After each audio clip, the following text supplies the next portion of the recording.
Good evening, everybody. It is 9:45 here in Florida, and blessings. And I just want to bring you a little bit of news. Actually, really big news. This says breaking news, and this is from the New York Times. And this came in to me at 9:01 this evening. Now it says here, Senate Republicans blocked action on Democrats' far-reaching voting rights bill, setting the stage for a filibuster showdown.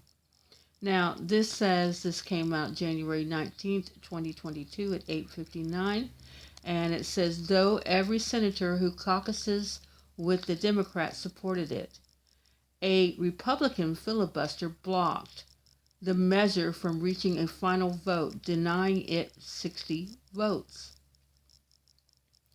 Democratic leaders plan to swiftly move to change the Senate's filibuster rules without Republican consent, but that, too, was on track to be blocked. Okay, you guys, now I'm going to play a little clip of what a filibuster is and what it means, okay? It's regarded by some as an outdated rule that broke the Senate. We need to get rid of the filibuster to keep our democracy. Others say it protects the right of the minority and fosters bipartisanship. It's basically designed, Chuck, to make sure the minority has input. You may know it as the time Ted Cruz read Green Eggs and Ham and talked on the Senate floor for over 21 hours. Do you like green eggs and ham? But what exactly is the filibuster? And why does it exist? A filibuster really is any attempt in the Senate to block or delay a Senate from getting to a vote.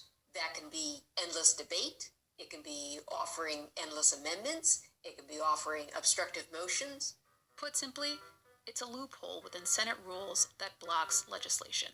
Rather than requiring a simple majority to pass a bill, it requires at least 60 votes to just end debate. Once that's over, voting can begin. But that wasn't always the case.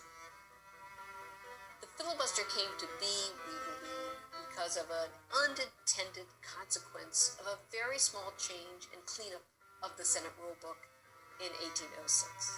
You can blame that on Aaron Burr.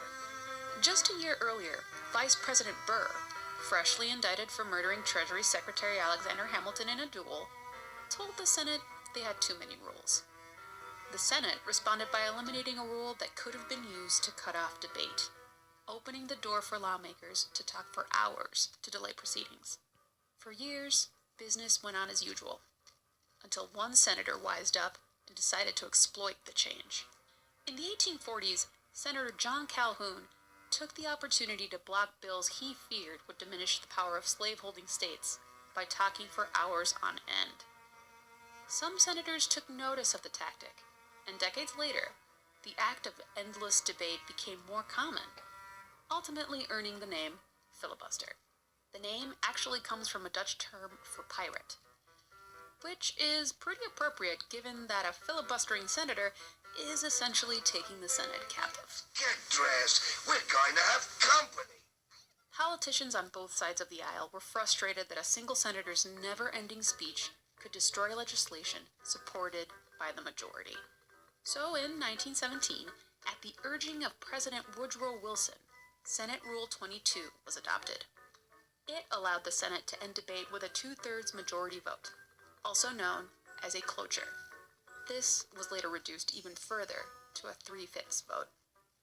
Even still, long-winded talks were very much possible. The record for the longest single-person filibuster is held by South Carolina's Strom Thurmond, who tried to stop the passage of the 1957 Civil Rights Act.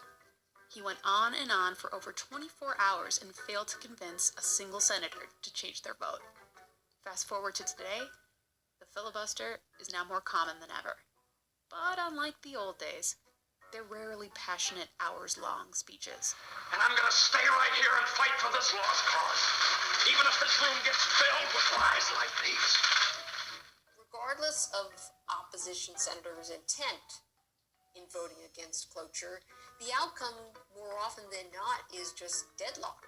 that these issues just remain on the agenda year after year and in fact never get to a vote beyond the procedural vote on cloture.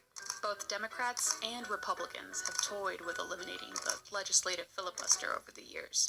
One way to do that is the complicated nuclear option, when senators override an existing rule, like the number of votes needed to end debate. The term the nuclear option is applied to one route or one procedural path to abolishing the filibuster, usually meaning lowering the threshold of requiring 60 votes cloture down to, say, 50 or a simple majority. Harry Reid used the nuclear option in 2013, clearing the way for executive branch nominees to reach approval with a simple majority. It's time to get the Senate working again. Mitch McConnell followed up in 2017 by extending the simple majority vote to Supreme Court nominations. When Democrats used it in 2013, the opposition, the minority party, threatened to say, use this particular procedural route. Okay, you guys, sorry about the phone call. It was pretty much done anyways. It had about, 26, 36, 33 seconds left. Anyways, that's pretty much what a filibuster is. And that is what's going on right now. You guys have a blessed evening. God bless you. Amen and amen.